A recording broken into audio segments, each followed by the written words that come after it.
Good morning. Ito tayo sa San Fernando, Pampanga. Alas 8:30 ng umaga. October 20, dito tayo sa terminal ng Victoria. Puntang Phoenix tayo. Phoenix.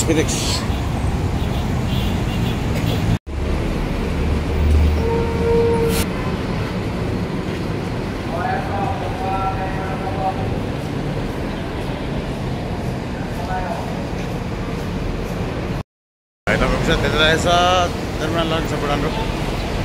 Kailangan lang pala papitik dito. Hanapin natin ang papasay.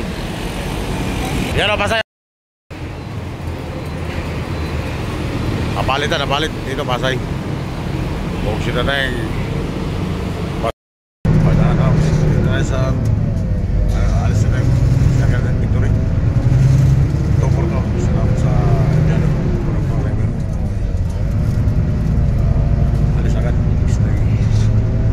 Madalang lang pala papunta Phoenix dito. Laging Pasay lang talaga. Pero okay na ito kasi pagbuha ko sa Pasay, isa kaya namin lang Phoenix.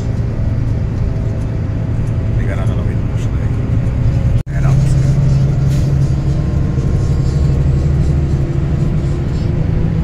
Papuntang Pasay.